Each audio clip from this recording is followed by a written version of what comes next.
Bismillahirrahmanirrahim. I'm Dr. Raza Ullah, Assistant Professor of Sociology, Rawalpindi Women University. Uh, I'm going to discuss the sociology course of CSS and PMS. Let me share with you people the slides. I have tried to cover all the course outline in these slides, and I will try to explain uh, all the topic with some relevant example, and will try to make it clear to the people. So let's start with the introduction of sociology. Sociology is a subject we define the systematic study of human society. We call sociology the systematic study of human society because we know that society and culture have an influence on people behavior, thoughts, and of course, on people personalities. Any society and culture shapes individual behavior, individual thoughts, and individual personalities. For example, people who come from more privileged backgrounds, so they are tend to be more confident and optimistic because society shapes people accordingly. So we cannot overlook the power of society. For example, why do women in developed countries have less children and why women have more in developing world? So the context, the culture, and of course, the society is different. And that's how people choices, people test or develop differently. For example, if we talk about Emile Durkheim's study of society, so of course, some categories of people were more likely than other to take their own lives. Emile Durkheim work, suicide. For example, men, Protestants, unmarried, and wealthy. These are people who are more prone to suicide. On the other side, Catholic, married, and poor people are having less ratio of suicide. So, to conclude this, we know that society and culture have strong influence on people, uh, on people behavior, on people thoughts. We will also discuss briefly historical background of the subject sociology. Uh, I have tried to uh, discuss the historical and origin of sociology in two stages. Of course, industrialization, uh, technological and medical advancement, and we will also briefly discuss the theological, the theological stage of the law of three stages, the law of three stages given by Imam Durkheim. These are the striking transformation of 18th century, 17th century that has played a role in the development of sociology. For example, industrialization. Due to industrialization, we saw explosion of population in cities and also various other problems like pollution, migration, and capitalism, which also led to labor exploitation. And then technological and medical advancement also caused population explosion. It should be kept in mind that sociology has emerged in response to social problems, in response to social problems. Similarly, uh, due to theological stage, metaphysical stage, and scientific stage, which is also known as the development of human thoughts, human thinking. So these were the uh, dominant forces that led to the development of sociology. And of course, Auguste Comte was the person who coined sociology in the year 1838. But at that time, uh, no, it was not considered as an independent academic discipline. Then it was Immanuel Durkheim who developed this field, and through his contribution, it got the status of an independent academic discipline. So this was the brief introduction of sociology and uh, its historical background. Then we have at the heart of sociology a distinctive point of view, which we also know, yeah, which we also call sociological perspectives. Perspective means point of view. So we have structural functional paradigm, uh, which is a framework for building theory that considers society as a system.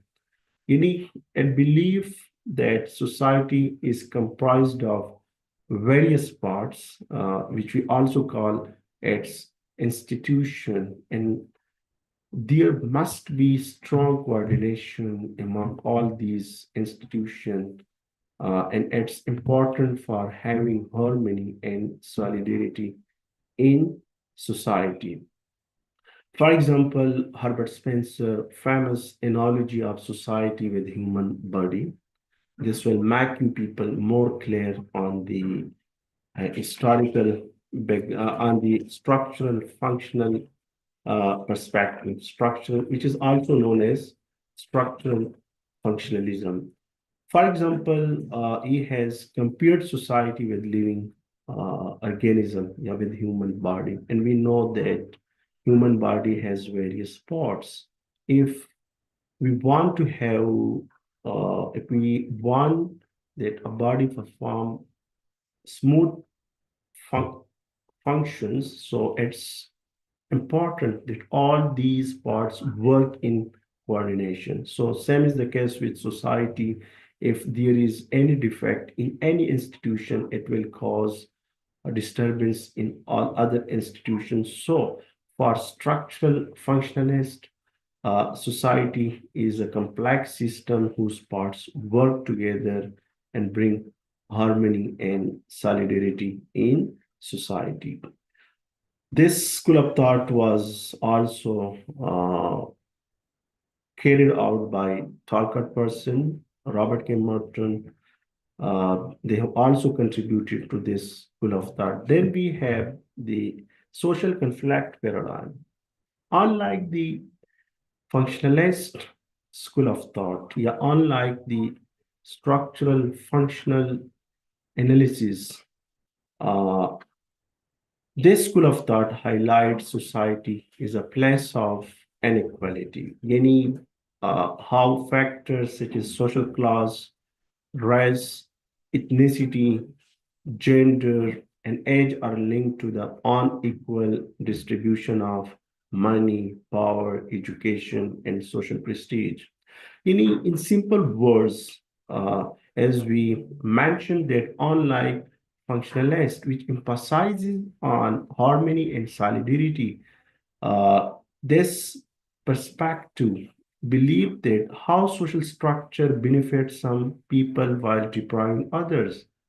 For example, looking at ongoing conflict between dominant and disadvantaged categories of people, how inequalities are reproduced by social institution, any in structural functionalist, we mentioned that social institutions are extremely important, but here the conflictivists think that how inequalities are reproduced and maintained by these social institutions, for example, family, education. Here we can also talk about the ideological state apparatus given by Louis Althusser. We will also, then we have culture, the second chapter of the CSS Sociology course outline.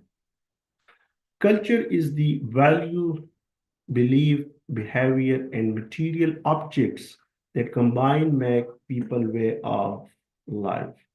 It's a very comprehensive definition. If we just look at this definition, so we will find that culture is comprised of basic two entities. One is non-material and the other one is material objects that combine people way of life. For example, in material form of culture, we include the abstract objects like values, belief, behavior, and in material, we include the uh, material objects which has physical shape and which are man-made. If we just uh, explain culture in simple words, so it means what we think, how we act, and what we own. If we just look at these definition, what we think, how we act, and what we own. So this is the best explanation of culture. For example, our thinking is shaped and structured by a culture in which we are living, and our action is the reflection of our culture. And of course, we own material possessions and non-material possession. For example, we own and we know culture norms, values, languages, and we own material objects like homes, cars, dresses, shoes. So this is how we can explain culture in a simple term. Similarly, culture is a bridge to our past and a guide to the future. It means that uh, culture we learn from our parents, our grandparents, and then we, of course, also transform culture to the next generation. And actually, culture keep us connected with our past and also make us uh, prepare to cope future challenges. And we have some major characteristics of culture. The very first one is that culture is variable. Of course, culture exists everywhere, but it should be kept in mind that culture varies from society to society and people to people. And culture is learned. We learn culture through socialization, through family, through school, through media, and through peer groups. Culture is dynamic. Culture is subject to change.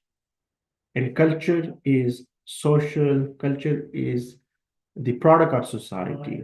And of course, culture is adaptive. It means that culture has the ability uh, to evolve and to change with the passage of time, and culture is shared. So these are the basic characteristics of cultures. Then we have the types of culture. We will focus on the material culture and non-material culture from the name. And we also discuss this in the definition that material culture refers to tangible entities which are man-made. For example, we have material culture in the form of dresses, shoes, and all the material objects which are tangible and which are man-made. We have then non-material culture. Non-material culture mean that the abstract phenomena, untangible entities like values, tradition, customs, knowledge, and of course, man-made. So these are the uh, basic types of culture which exist everywhere. And then, of course, we will also talk about real culture and ideal culture. Real culture mean which we practice in day-to-day life, which we can follow, which we can practice इसको हम real culture कहते हैं and ideal culture which we consider the part of our culture but we cannot practice that in day-to-day life. We will also shed light on socialization, culture, and culture relativism. Socialization is the process which transform biological being into social being. It is a lifelong process. It is a process which prepare us to cope future challenges. I just mentioned that socialization is a process that transforms biological being into social being. It means that when a child is born, so he is just a living being, and we have a very famous example of Anna. It is actually the process of socialization which instills norms, values, and it is actually the process of socializing through which we learn about society. It will not be wrong to say that socialization make us social beings. And if we know about languages, we learn languages, we know how to interact, we know how to communicate with other people, and we adopt various norms, various values, and we learn, of course, culture. Then we have cultural relativism. Relativism is very important, and you people can expect question on cultural relativism, ethnocentrism, and xenocentrism. These are the important concept in culture. Cultural relativism means whenever we visit other culture, foreign culture, so we will judge their culture from the perspectives of people who are holding that culture. And xenocentrism mean when people judge other culture from its own perspectives. Yani, here people in ethnocentrism consider their own culture superior, and xenocentrism is opposite to ethnocentrism, where people uh, judge their culture from the perspective of other culture. Yani people consider other culture superior. Then we have, of course, culture lag, which is given by William Ogden. This concept is given, or this theory is given by William Ogden. It means that one aspect of the culture changes quickly than the other aspect of the culture. Yet, in simple words, we can say that material culture changes quickly than non-material culture. So we have a lot of example. I will try to explain the concept of cultural lag by giving you people some examples. For example, we have technology. We have technology. It comes in a perfect shape, material culture, but very less people adopt that technology. So here we can see a gap, and this is actually known as cultural lag. And William Ogden called this inconsistency cultural lag. You need the fact that some cultural elements change more quickly than other, disrupting a cultural system. So this was all about the culture. Now, if we want to summarize culture in one go, so it means that culture refers to values, custom, tradition, knowledge, and of course, material objects that together form people way of life. We also discuss some important characteristics of culture. Any culture is variable, culture is social, culture is dynamic, culture is shared. And we also discuss the basic types, the main types of culture: material culture, non-material culture, real and ideal. And of course, we discussed socialization, culture, and cultural relativism. These are the symbols of culture, elements of culture, yani symbols, language, belief, and norms and values. It means that symbol means anything that carries a particular meaning. And if we, as we also discuss the symbolic interactionist school of thought, which believe that reality is socially constructed. Animal have the ability to symbolize things, to give meaning to things, and that they become the part of their society. And then we have language. Language is a key to the world of culture. We use language to transform culture from one generation to another generation. And of course, beliefs and norms and values are also important element of culture. We will also discuss society, uh, and we will also discuss the evolution of society, from hunting to the postmodern stage. Society refers to people who live in a defined territory and share culture. Any society is different from community. Society is comprised of various communities. We will see heterogeneity in culture, religion, norms, and values. Society is a place where we have cultural diversity, where we have heterogeneity in religion, where we have diverse communities, where we have uh, diverse norms, and of course, heterogeneity in all aspects.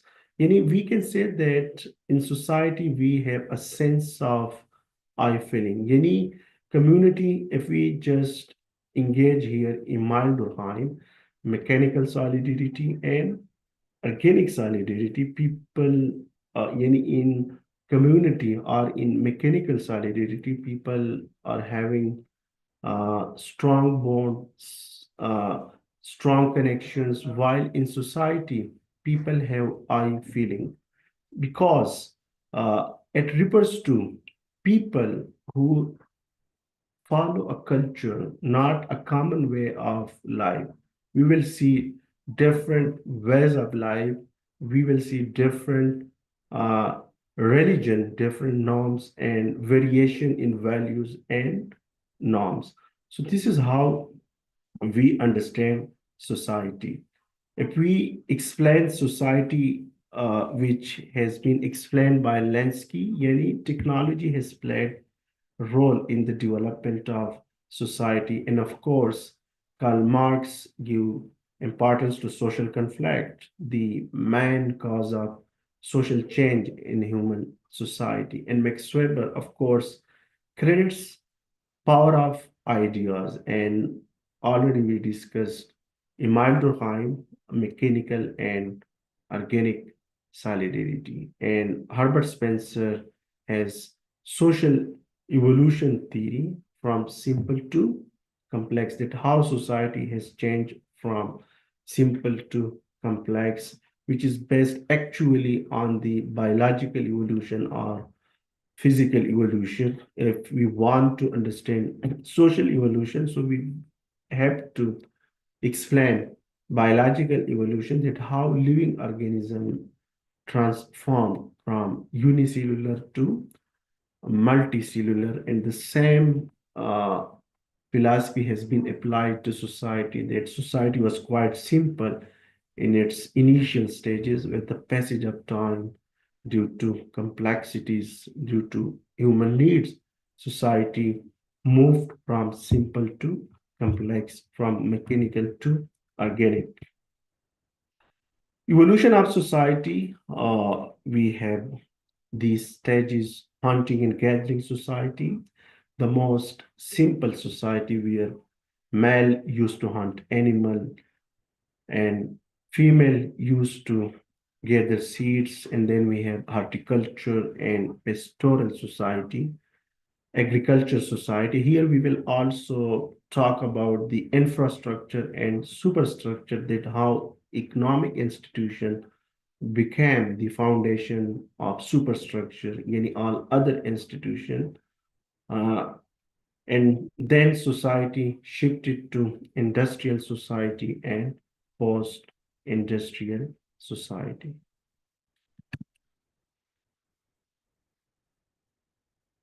We have then the next chapter, social interaction. Uh, Social interaction is the process by which people act and react in relation to others. Any symbolic interactionism, social interaction is the foundation of society. It is a sociological perspective. Any reality is socially created. Social interaction is the foundation of human society. It means that individual and group engage with one another, shaping both personal identity and larger social system. And all these things become possible through social interaction. If we talk about identity, if we talk about socialization, so of course, social interaction is extremely important. And we have also then caste and class system. Caste system is social stratification based on birth. Any no role of effort in birth alone defines one destiny. For example, family, for example, a person born being male or female. These are the statuses which is ascribed to us at the time of birth. And then we have class system.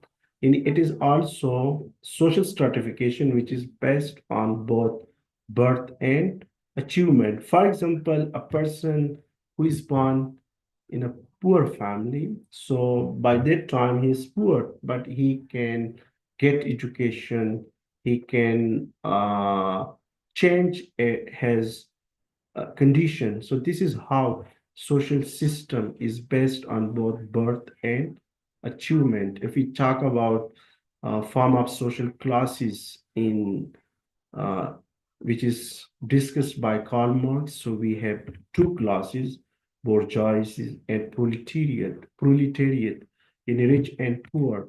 And Sam, C. Wright Mill has also talked about classes, the power elite, yani industrialist, politician, and military. Then we have social mobility, very important.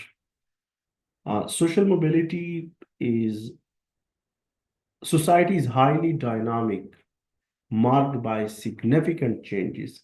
If we just want to understand social mobility in simple words, so it is a change in the social status of individual. For example, earning a college degree or landing a higher paying job, it represents upward mobility. And similarly, dropping out of school, losing a job, or divorce, it signals downward mobility.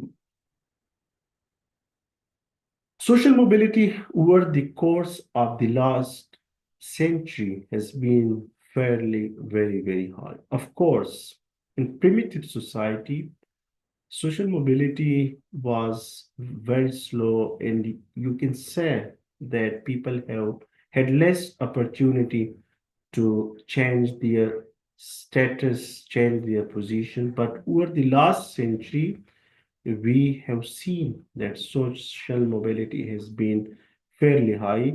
For example, after industrial revolution, so society brought uh, opportunities for people to uh, earn more wealth and change their statuses.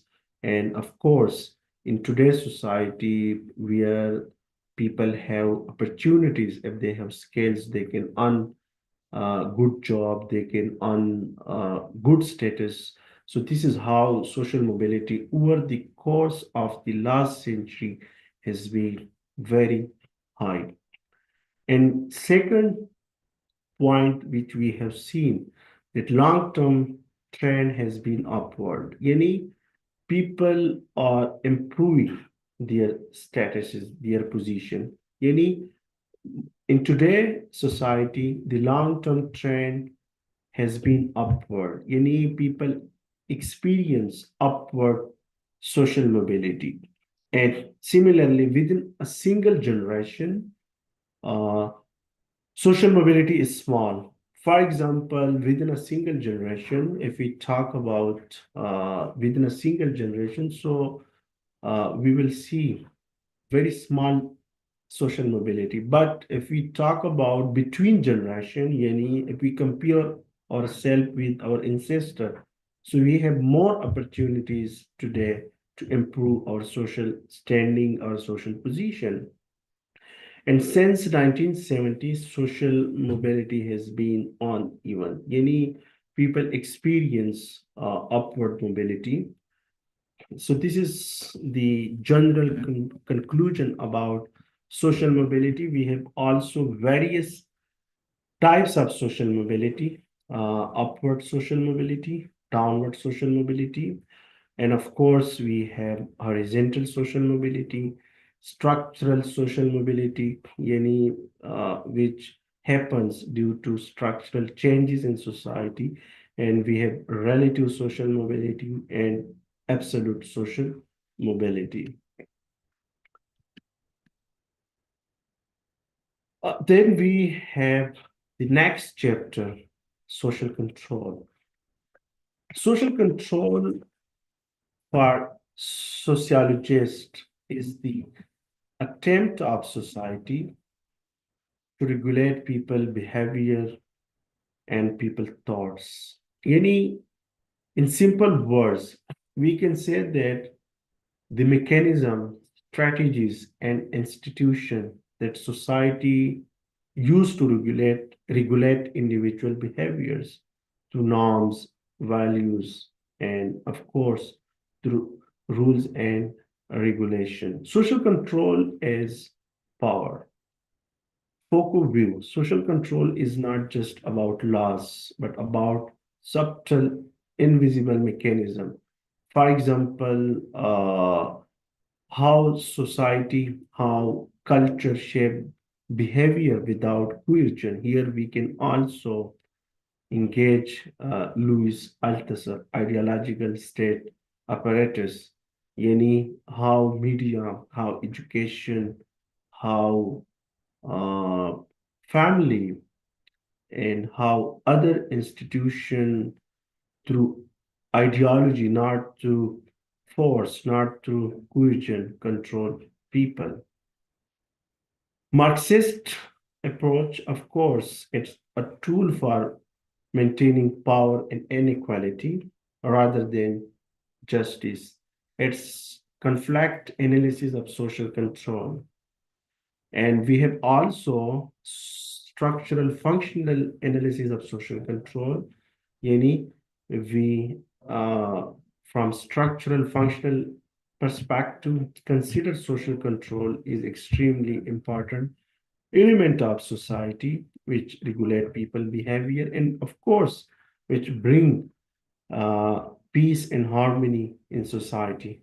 Ideology and ideological state apparatus, Louis Althusser, that how school, media, family, and religion plays its role in bringing social control, and maintaining harmony in society.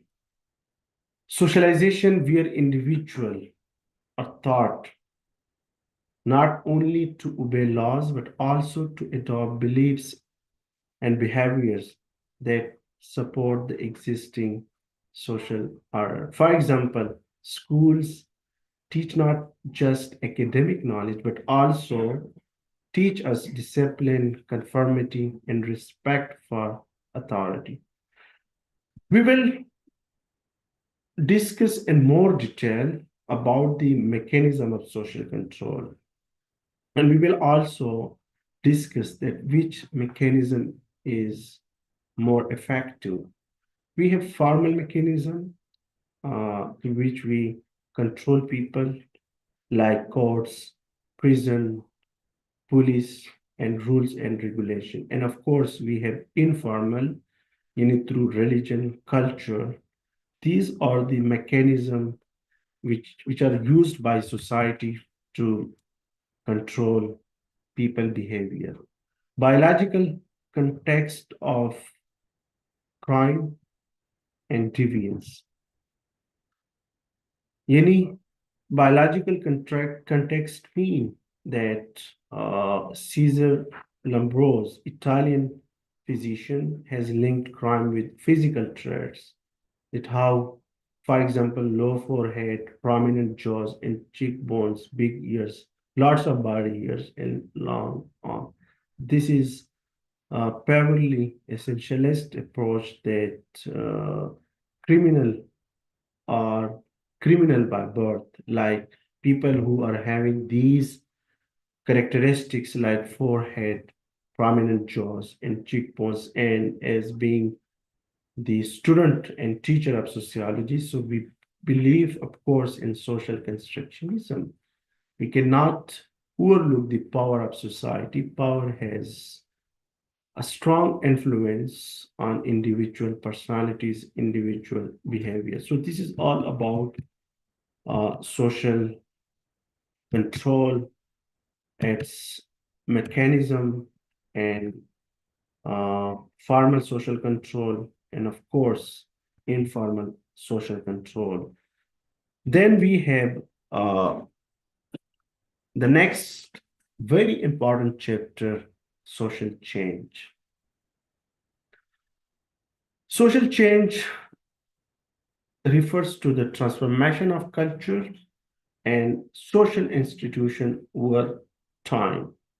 Any social change means any alteration or change in the structure and functions of human society. For example, changes in social relationship, norms, culture, and practices. Change may be positive as well as negative, or we will talk about change and development. All changes are not progress or not development. For example, development is according to the needs and culture of the society.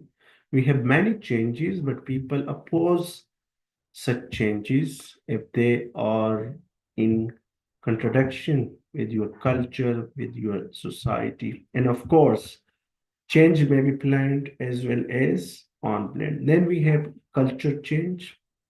Culture change refers to the significant shifts in the beliefs, norms, values, practices, and traditions of society.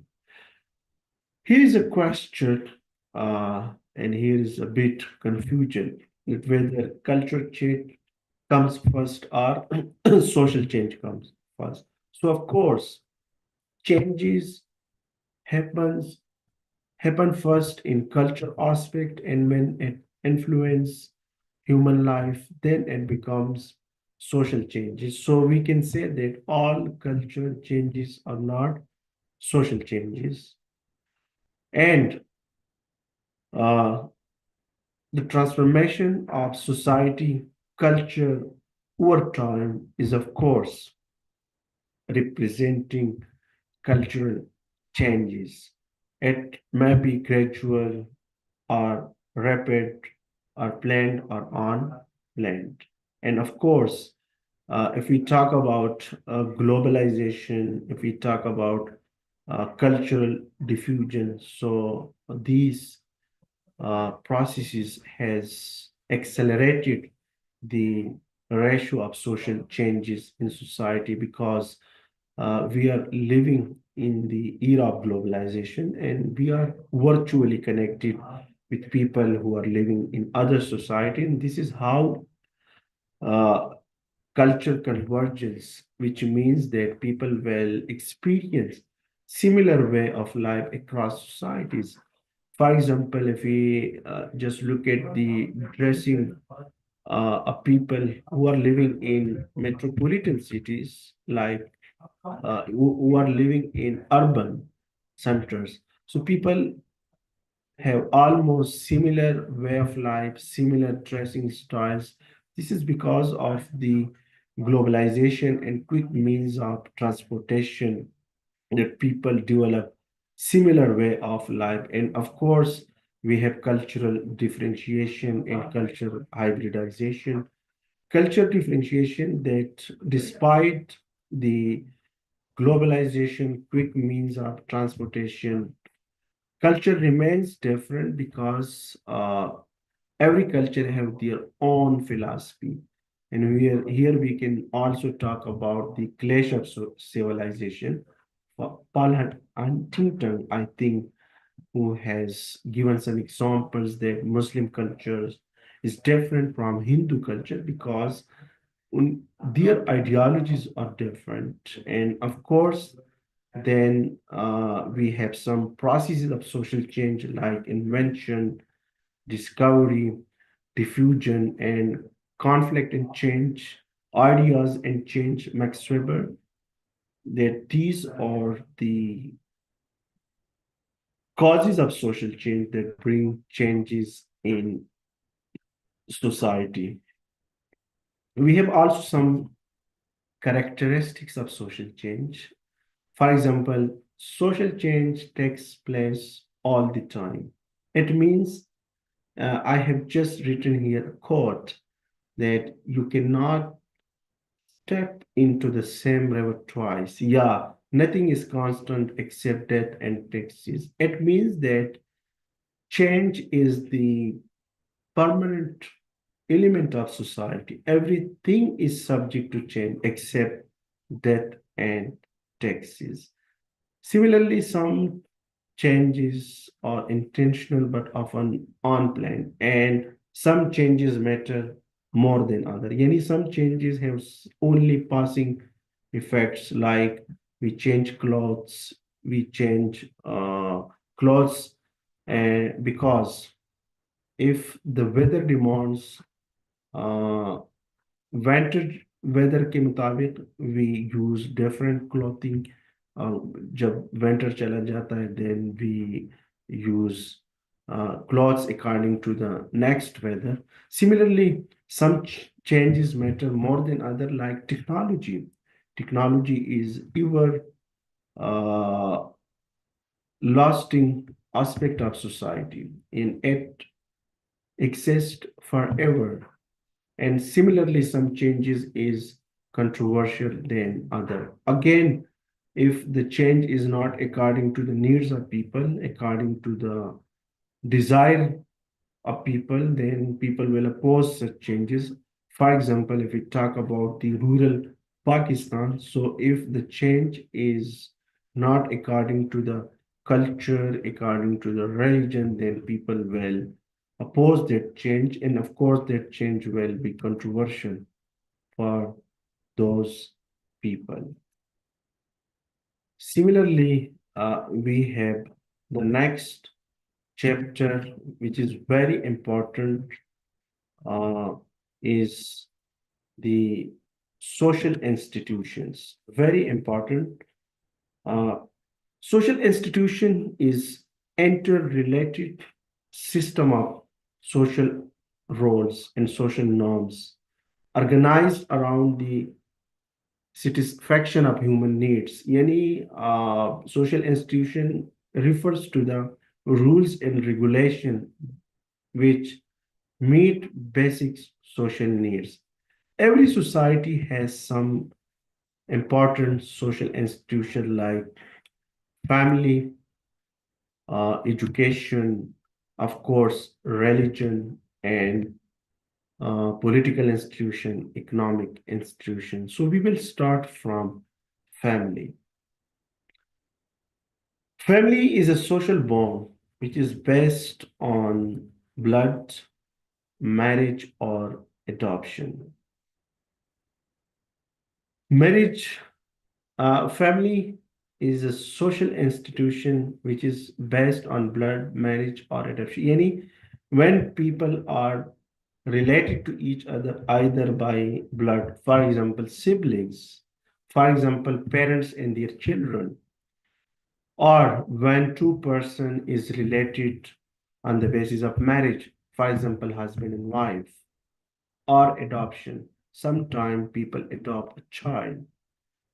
Family is, of course, omnipresent institution, but at the same time, it is variable. Yani, the structure and function of family varies from society to society. For example, in Pakistani society, if we just talk about family structure in rural areas, so we will find the major family structure in rural area, of course, giant family system, while in urban centers, we also have nuclear family systems. Family of orientation and procreation. Every individual has family of orientation, but it's not necessary that all people have family of procreation. Family of orientation means when a child is born, the वो family जो है is a family of orientation where he learns about society, where he uh, explore culture, where he uh, explore norms and values. So this is a family of orientation for him. And similarly, we have family of procreation, which is formed through marriage, meaning it's family of procreation because it is formed to procreate children. However, across society, family is formed around marriage. And what is marriage? It is a legally sanctioned relationship. Really, it is the foundation of families across societies. Although we have discussed in the definition that uh, we have that family is a bond based on blood, marriage, or adoption, but mostly a family is formed around marriage. Then we have some marriage patrons, endogamy, exogamy, and of course, monogamy, polygamy, and polyandry. Endogamy, marriage between people of the same social category, and exogamy, marriage uh, outside family, and monogamy, where people marries to one person. Yani, when a male is married to one female, and polygamy, more than one marriage is polyandry, the same concept. And then we have residential patrons, patrilocality, matrilocality, and new locality. Patrilocality, a residential patron in which a married couple, in which a married couple lives with or near the husband family, and same matrilocality in which the married couple lives with or near the wife family. And new locality, they live apart. Neither they live with the husband family, neither they live with the wife family, they live in a separate locality. And pattern of descent, of course, patrilineal descent, uh, the patrilineal descent, the more common, a system tracing kinship through male, and matrilineal, a system tracing kinship through female, and bilateral, where uh, system tracing kinship through both men and women. But we don't have this bilateral descent in Pakistani society. And then we have, of course, families on the basis of authority. Uh, Patriarchal family, matriarchal family. Patriarchal family is a family where power rests in the hands of male member, that may be husband, that may be father, grandfather, uncle, brother, while matriarchal where power rests in the hands of female members. This is very important theoretical analysis of family, very extremely important.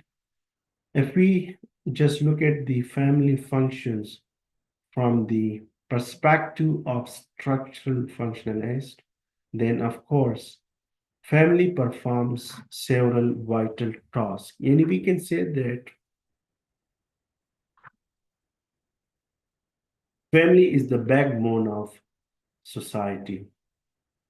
For example, socialization, regulation of sexual activity, social placement, material and emotional, material, emotional and financial security. These are the functions which are performed by family. And of course, when family perform the function of socialization, provide uh, material and emotional support to individual, regulation of sexual activity, and of course, social placement.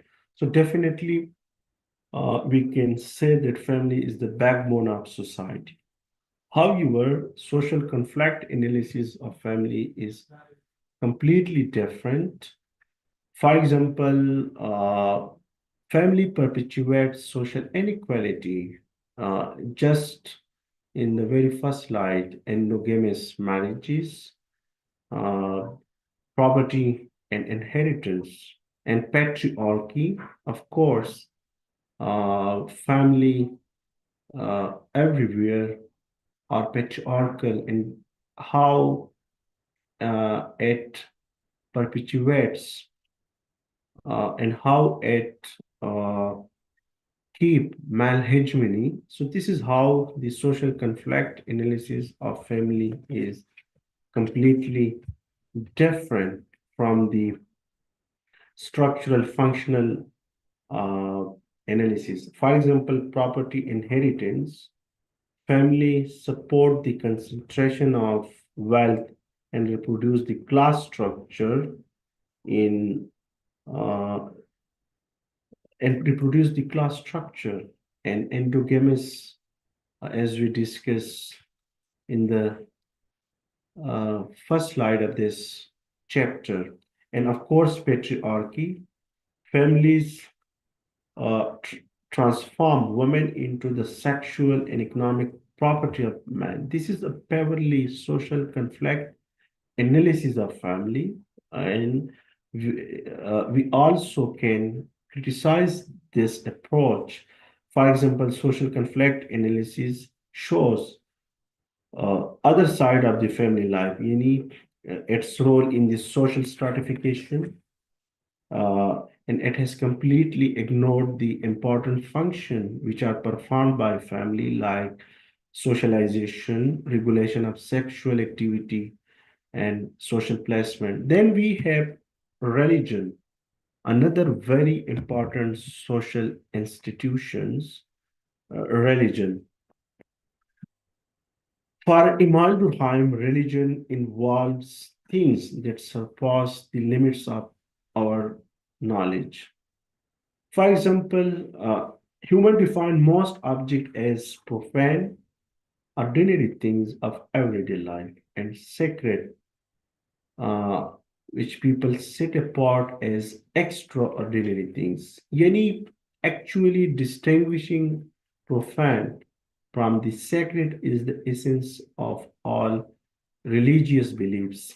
Religion then is a social institution involving belief and practices based on the conception of sacred themes.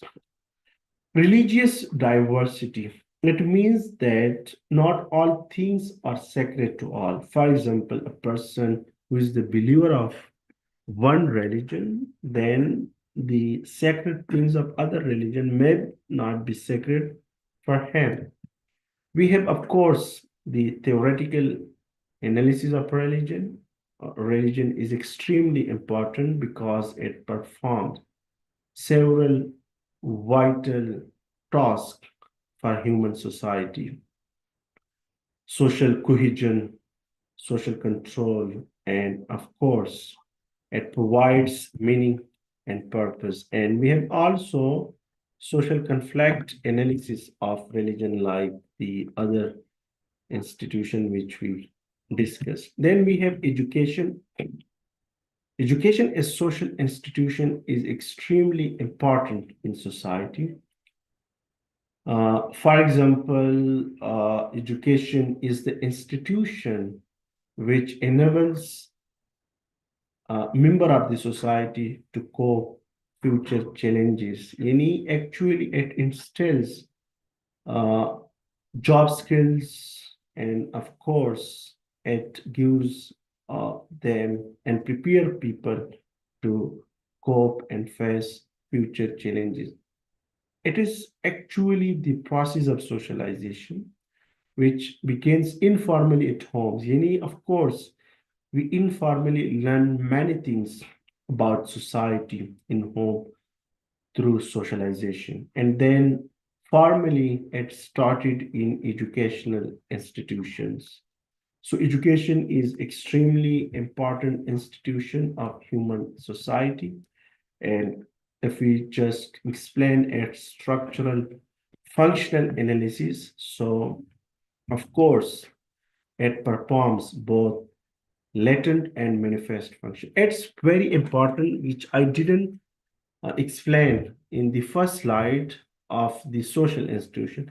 Every institution is established to perform manifest function, but it also performs some latent function as well. For example, educational institutions are developed to impart education, but we see people personality are shaped. We see a lot of friendship in universities. जो universities का काम नहीं है, educational institution का काम नहीं है, लेकिन at the same time the educational institution also performs some latent functions as well. Socialization, of course,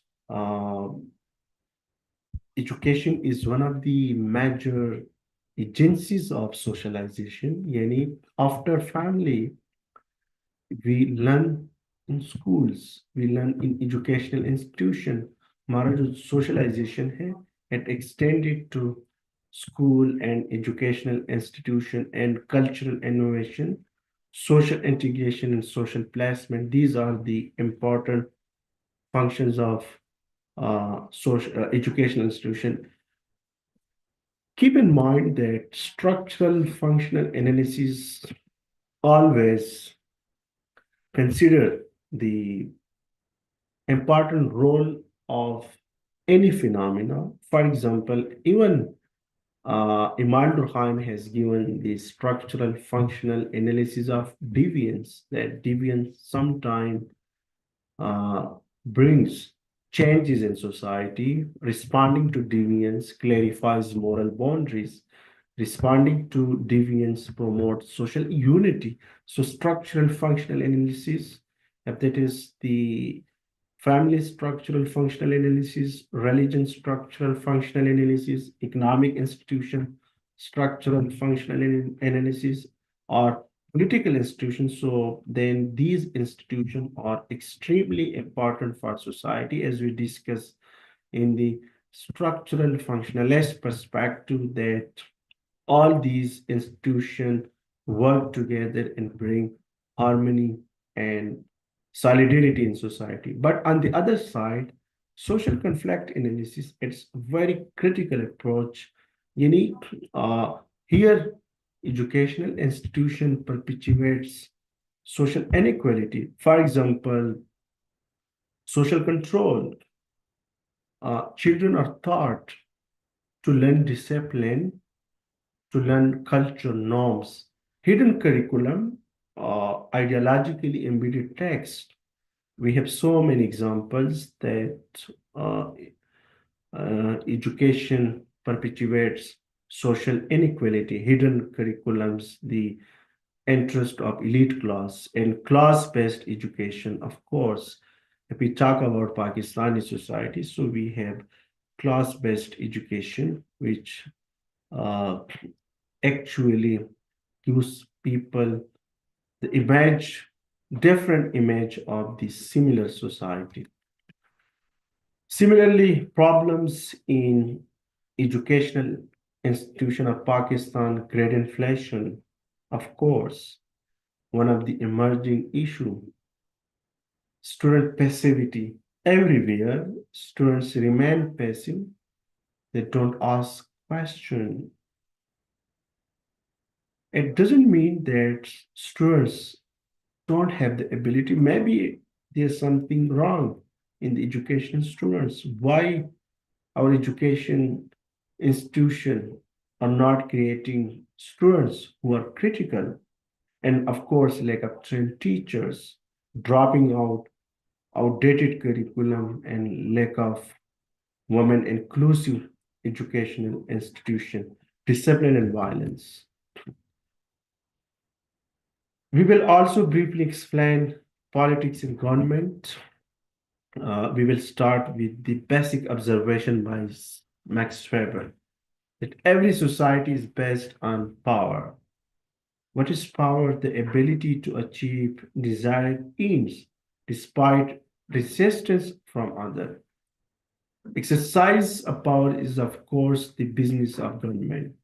Any political institution actually uh, bring law and order situation in society. There's a difference between power and authority. For example, uh, people who influence someone. For example, if I am uh, traveling and I have been robbed by some theft, so that is power.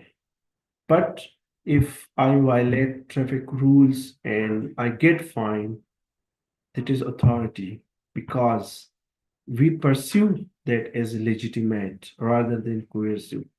So, Max Weber has talked about three important authorities: traditional authority, rational authority, and charismatic authority. Similarly, economic institution which organizes society production, distribution, and consumption of goods and services. Sectors of economy is divided into three sectors.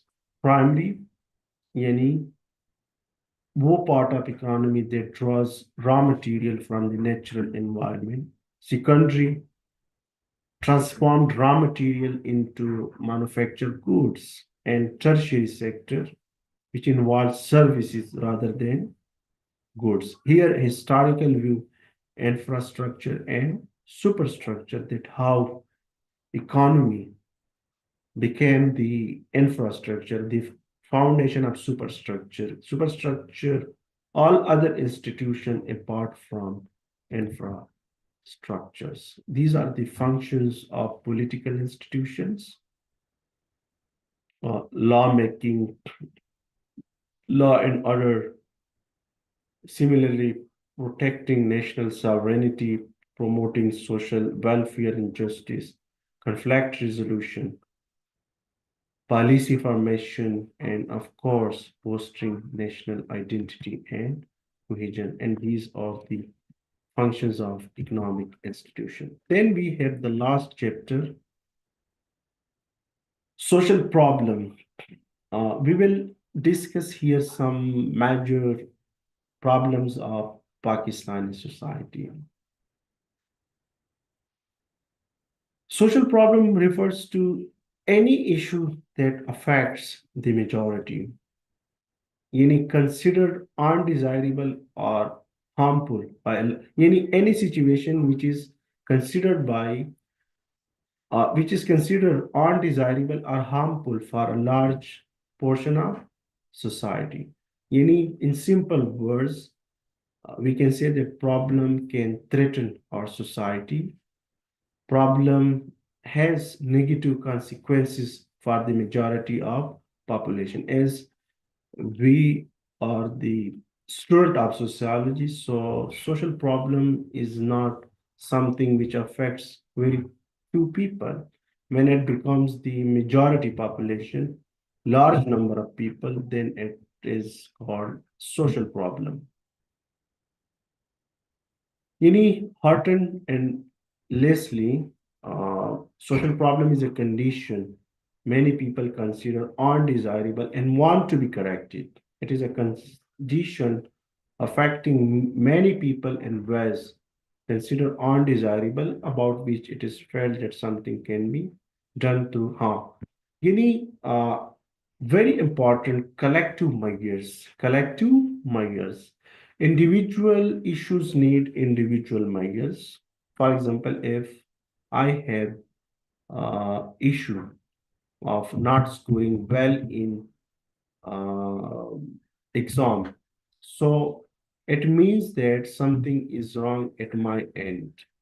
Here we can also engage sociological imagination, that if we look at the problem, so we have to analyze problem in the larger structure of society. Sociological imagination is given by C. Reitman. It means that if there is a problem, great inflation uh, has to analyze in the larger structure of society. So any situation which is considered undesirable for majority people and that can be done through collective measures. Social problem, of course, need collective measure because it's social problem. It's the problem of all. An individual effort cannot fix such issue. Now we have some uh, characteristics of social problem. Of course, social problem are universal. It has some detrimental effects on society. Social problems are interrelated. It means that if there is poverty, so of course there will be unemployment, there will be illiteracy.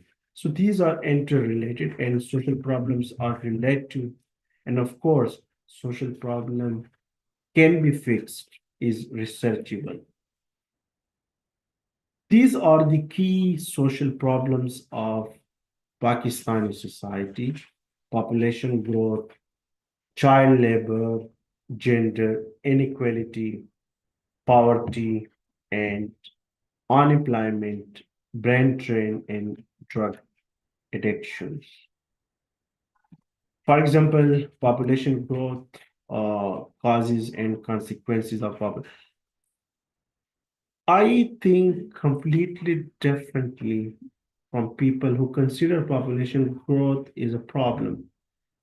Actually, population is a resource, but its perfect utilization is important. In Pakistani context, of course, it is a social problem. These are the causes of population growth: high birth rate, lack of work, lack of education, no family planning, desire for a male child, early marriages. These are the and polygamy. Of course, these are the major causes of uh, population explosion. Then we have crime, uh, consequences of population explosion, crime, unemployment, environmental degradation. Similarly, we have some other important problems like uh, gender inequality in Pakistani society, of course, female and male unequal access to public domains. If we see at family, so we will find gender inequality. If we see it education in rural areas, particularly, we will see high illiteracy rate, and of course, poverty is one of the main issues, everlasting issue of Pakistani society, and child labor, of course, drug addiction, and unemployment. So this was the brief uh, recap of the PMS CSS course outline of sociology. I hope this will help you a lot. Uh, we started from the very first topic, sociology, and we explained till the last topic, social problem of Pakistani society. And all the topics are extremely important, but uh, you have to study all these topics critically. You cannot expect question like, for example, what is culture or types of culture. You have to understand the uh, differences between ethnocentrism and xenocentrism and how these are threat to peace. You have to justify. Similarly, culture lag, how culture lag it's happening, and how it is affecting society. Similarly, you can expect question like we discuss mechanism of social control, formal social control, informal social control. So you people cannot expect question like discuss these. You can be asked to discuss which mechanism is more effective. You have to justify. And of course, we discussed institutions, family institution, educational institution.